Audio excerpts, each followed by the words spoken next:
This is Mrs. Stubbs, and I am here to show you how to read a rubric. This is hopefully before you do the assignment. I've spent all morning trying to do this and get this recorded, and I'm hoping that now I have finally figured it out. So if I happen to say I'm done, and then it takes me another 1 or 2 minutes to actually click out of the movie, you can go ahead and get out yourself. So anyway, I am on the new Canvas website, and I happen to be in one of my classes. This happens to be 1942AH, but it does not matter if you're in this class or in any class. Reading the rubric would be the same. So I'm going to scroll down to assignments, and I'm going to click an illustrated timeline assignment because most of you have that kind of assignment. So I'm going to click on this assignment and bring it up, and I want you to notice that at the bottom of the assignment there's a rubric. So all I had to do was scroll down and get to the rubric. Okay, so this is a little different than last year. If you were with me, there are no 4, 3, 2, 1 or 5, 4, 3, 2, 1 across the top. It is actually the points are written in each box. When you click on and look at the rubric of any assignment, you will see that, for example, the contents, date, and facts would be worth 12 points, down to 3 points, down to 0 points, okay? You always want to be in the first square of each criteria category, okay?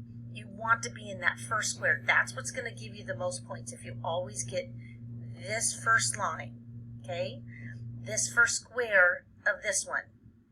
Readability, that means you didn't use the picture so big and then type over the pictures that I couldn't read it.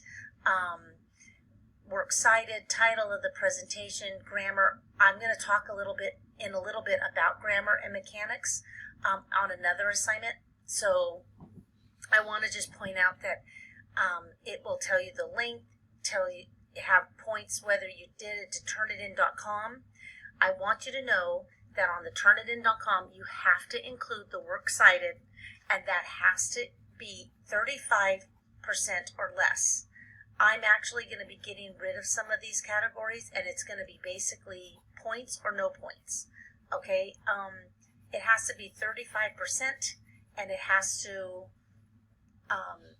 or less, and that has to include the works cited. Now, if you don't include the works cited in your turnitin.com report, I'm expecting no more than 20% plagiarism, or similarity. So make sure you always are looking at that. If you have more than that, then you need to redo it before you submit it to me.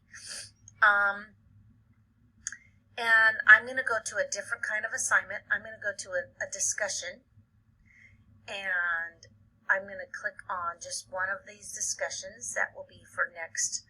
And I want you to see that the rubric is not at the bottom.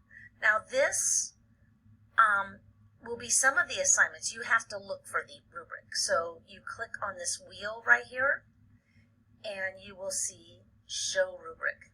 And there's the rubric. Okay. Now I want to address this a little bit. In a discussion for my P&H courses only, you have to address the entire prompt. If you do that, you'll get 8 points. If you miss the prompt, you'll get 0 points. There is no 1 in this category anymore. In fact, most of this, there has no 1s. Okay?